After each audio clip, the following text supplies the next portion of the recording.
علال مس نقص عركي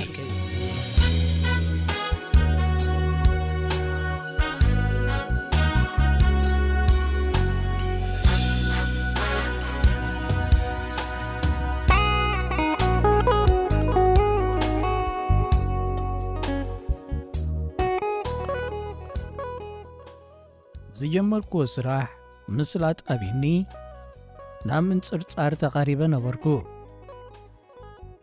مچم ابز حرق كالو غيزي غيص يصنا بله كتحغوس زصبي كاسب قچي زمصالكا بحفشون زغون نغريو قچ زمصالكا مس نفسخاي تحغوس كانمو بيناي نفسخا غيركا مسكالك كتحغوس اب كم زغونتات انكلخون باريو نغوسه بمنصري فشخ النابلخ متصزراخو شعقنا اب كندقيت تمصني غل صبق ورا حيز لي دخون مص يخون زبل تسفى حدرني من البات كابت سمع النز نبره سنفنا كملت دلي خون سلام تام سلواوتنا منفسو حقوس كم زلو ملكت كلو نسون نابكم اون زدرخو طباب ككافلن مرصه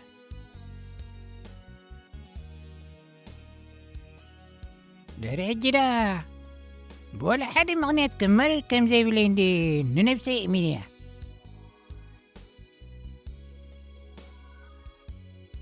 إلو جمر لي كم زفلت أدما نقصة بزح زمرر عينة سبا يكونن من مرار بوليتيكا وقنعنت يبلون إلي زامن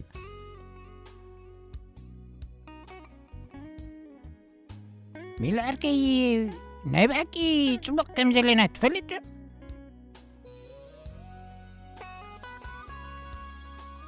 إلو دما حتتني نقله موت تدناغركو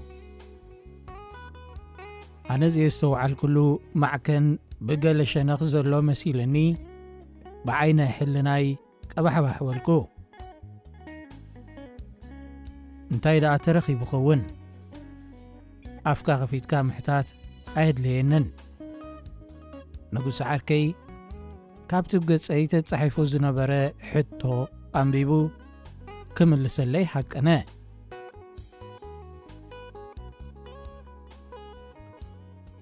أتا خندي تجيب ديو خفي وازلو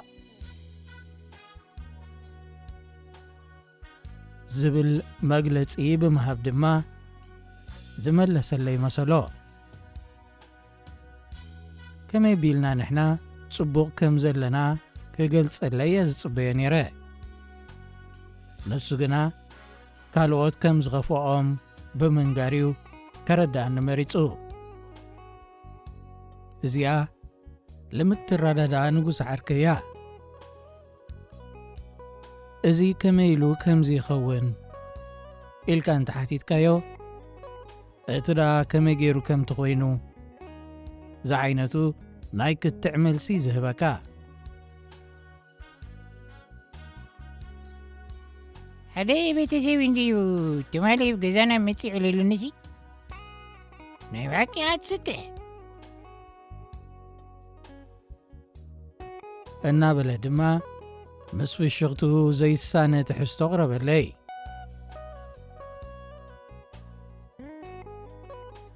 كابيو متيو تهانت ايه حتتكوا قدم مملاسو تقري متأمتني كانون بمقرامو تقرمكو مس ملس الليقنا قلت إفاك كقمتو زنبرن مخوانو تأمنكو ويلي كاب قمار متيو وابلكو عندي ناتو عدلكو أقر مكايو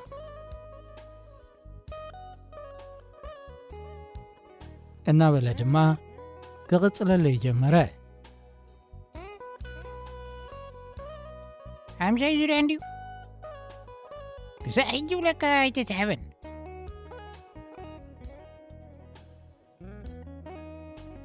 ዝብል መብርሂ ብዛዕባ እዚ ዘመዱ ድማ ወሰኸኒ።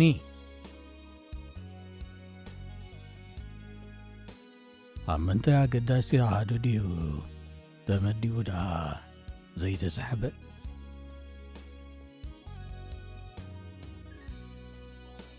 ገርመካ እዩ ኣብዘይ ኣተዋ ኣሃዱ የብሉን።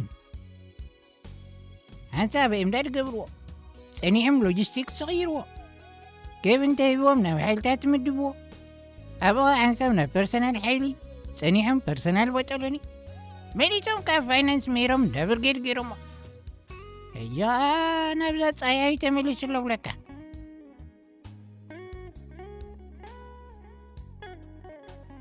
እንታይ በሃል ወደይ? እንታይ ገይርዎም ዳዮም ከምኡ ገይሮሞ?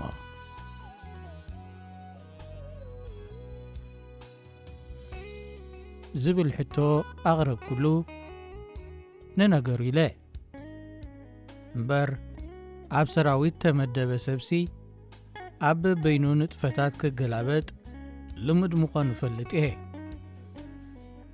ዋላብቲ ጽቡቕ ዝበሃል ኣሃዱ መዲቦም ኻውን ጽቡቕ ክኸውን ዘለዎ ዕድል ውሕድ እዩ።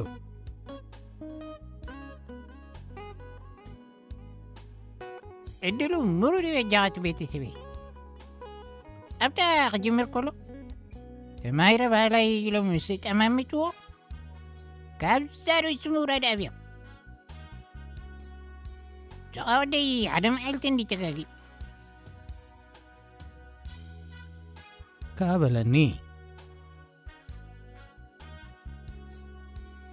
እንታይ ገይሩ? ወደይ ነቲ ሓላፊ ኸይዱሲ ብሞያይ ክሰርሕ ደልየልዎ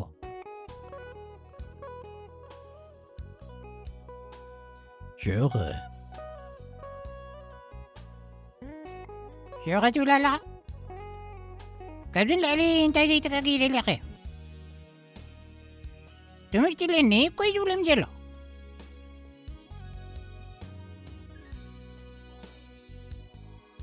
ኣብ ምንታይ እዩ እሞ ተጋጊዩ? ኣይነገርከንን እኮ።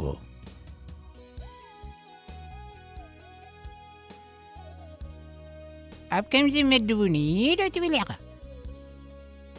መቓብ ሰራዊት ንስኻ ሕጂ ከምኡ በልካ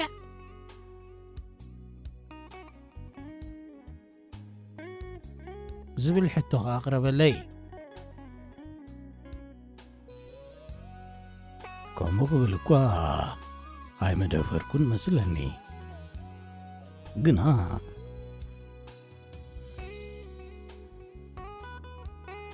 ኢለ ከይወዳእኩ ኮለፈኒ። ሞንታዳ ትብል ኣለኻ ከምኡ ይበልኒ እዩ ባዕሎም ዘለዎ ሲ ኣብዚ መድብኒ ኢልካ ተዘዘቕ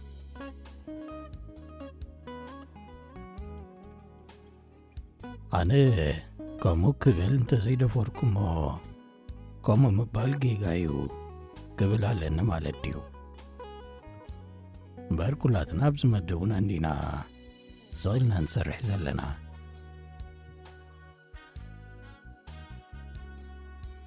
ኣታሲ ቕበል ንስኸም ኸ ፈጺምካ ይትመረር እንተኻዳታ ተመረር ኢኻ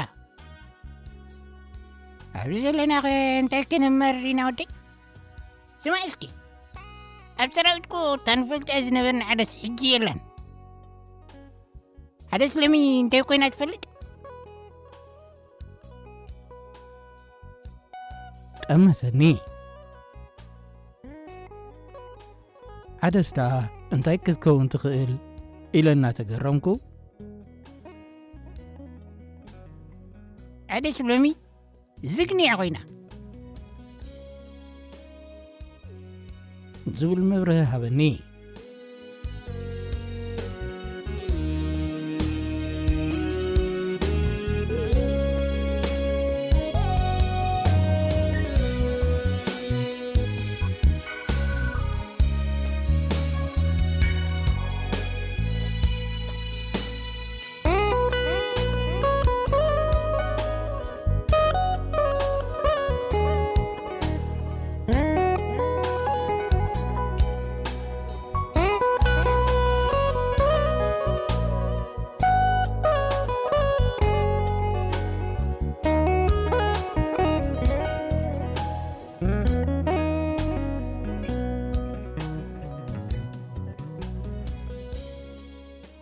ሰማዕ እንዶ ንጉሰ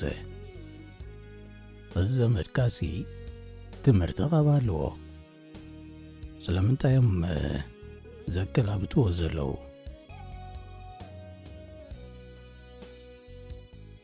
ነጊረካ እኮ ዕድሉ ምሩድ እዩ መዓዝ ዲኸ ተመሪቑ መስለካ ቅድሚ ግልግሎት ምኻድ እኮ እዩ ንዕኡ ዘይትኸውን ትምህርቲ ለኪማቶ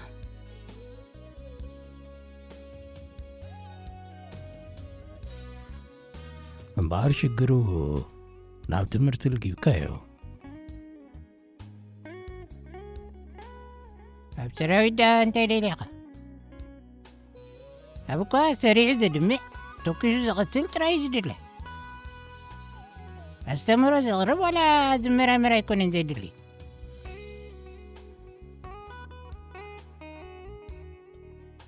ዝብል መዘኻኸሪ ድማ ሃበኒ ብሓቂ እውን ኣብ ሰራዊት ዝተማህረ ጥራይ ዘይኮነስ ተመራማሪ ኣእምሮ ዘለዎ ሰብ ንባዕሉ ይጽላ እዩ ዘዝተባህሎ ብዘይሕቶ ከተግብር እዩ ትፅቢት ዝግበረሉ ኣብ ሃገርና እቶም መራሕቲ ሰራዊት ዝበሃሉ ዘበሉ ዳርጋ ኩላቶም ገለ ትምህርቲ ዝቐሰመ ሰብ እዩ ዝብልዎ እንተተመዲብዎም ልክዕ ካብ ጸላእት ተላእከ ሰላይ ገይሮም እዮም ዝጸናጸንዎ ሓቆምካዮም ካብቲ ትምህርቲ ዝበሃል ዝጸልእዎ ትካል ሕቶታት ዓጢቑ ይመጺዎም መብዛሕትኦም መራሕቲ ሰራዊት እቲ ምሁር ዝብልዎ ኣካል ከም ምሁር ኮይኑ ኣብ ትሕቲኦም ክቕጽል ኣይደልዮን ጥራይ ኣይኮኑን ኩሉ ብትሕቲኦም ዝርከብ ኣባል ወላ ሓንቲ ከም ዘይፈልጥ ኮይኑ ንሳቶም ከም መራሕትን መምሃራንን ኮይኖም ኣብ ኣኼባታትን ካልእ ኣጋጣሚታትን ፍልጠት ከቕስምዎም እዮም ዝደልዩ መራሕ ጋንታ ንኣብነት ነታ ጋንትኡ ኣኪቡ ብዛዕባ ጽሬትን ብስንኪ ርስሓት ከመይ ሕማም ከም ዝመሓላለፍ ከምኡውን ብዛዕባ ተመሓላለፍቲ ሕማማትን ዓሶን ኣስተምሮ ይህብ ንፖለቲካ ዝምልከት እውን ዓለም ብዓለማ ግግይቲ ላዕለዎት ሓለፍቱ ግና ሊቃውንቲ ምዃኖም ጐስጓሳዊ ትምህርቲ የቕርብ ሽዑ ብኣድናቖት ዝነቓንቓ እምበር ሕቶታት ዘፈልፍላ ኣራእስ ከጋጥሞ ኣይደልን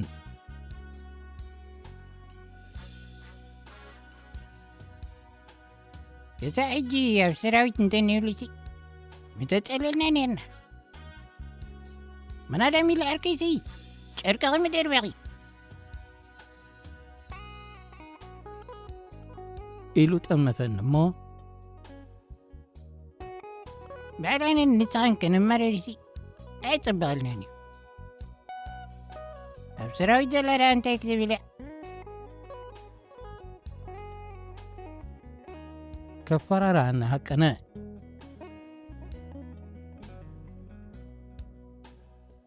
እሞ ኣብ ሰራዊት ዘለዉ ከፊእዎም ኣሎ እሞ ንሕና ንተሓጐስ ዲኻ ትብለን ዘለኻ ንተሓጐስ ማለተይ ዘይኮነሲ ኣይንመረርኖ ንሳቶም እኳ ኣብ ከምኡ ዓይነት ኩነታት ዘለውሲ እቲኻ ዘሎ ምርኣዩ ዝሓይሽ በጃኻ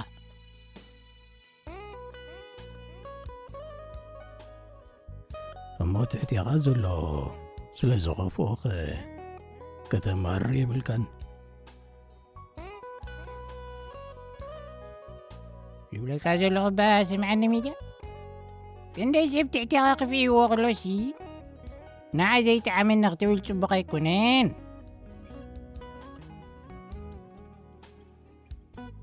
ኣነኻ ዝብለካ ዘለኹ ንጉስ ዓርከይ ካባኻ ንላዕሊ ዝኸፍኦ እንተሎ ዶ ይኮንካን ከተማርር ዘለካ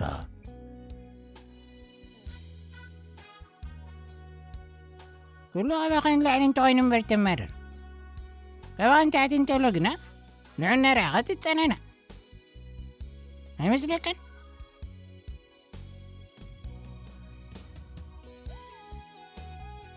ሕቶም ሲሉ ክሰማምዖ ለመነኒ። ብኸምዚ ዓይንኸ ተሪኻ ንጉሰ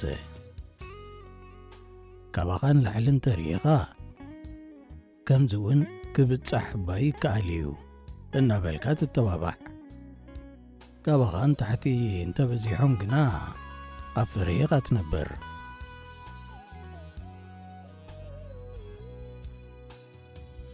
መጀነናዚ እናፈራህና ኢና ንዳዓዝ ማለትካ ዲ? ነሱሎ ካልእ ከዓ እቶም ትሕቲኻ ክትርኢ ከለኻ ብዛዕባ ነብስኻ ይትሕሰብ፣ ብዛዕባ እቶም ዝኸፍኦም ሕሰብ፣ መጸናንዒ ትግበሮም። ንሳቶም ከፊእዎም ማለት ንስኻ ጥዒመካ ኣሎ ማለት ኣይኮነን። ንሳቶም ስለ ዝኸፍኦም ዝያዳ ንዓኻ እውን ክኸፍኣካ ኣለዎ። ንኹሉ ዘኽፍእ ኩነታት ስለ ዘሎ ኮዩ ከማኻ ሰባት ዝኸፍኦም ዘሎን ንስኻ ዘይትመሓይሽ ዘለኻን።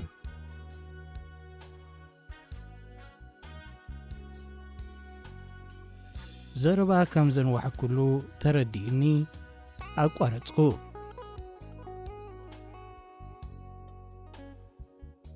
ማጅዚ ካባና ዝኸፍኦ ኩነታት ንዘጋጠሞም እናረኣና ከነማርር ዲኻ ደሊኸና?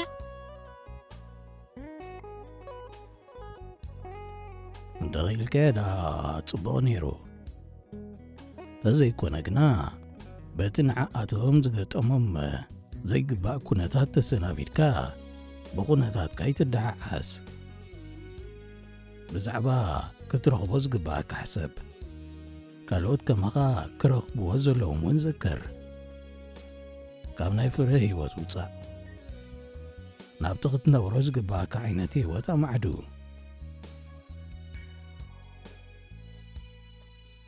ኣሜዳያ ዛይነሉ ማሕሳብካ ስብከት ድያ ዋላስ ናይ ቡዲዝም ኣስተምህሮ እያ?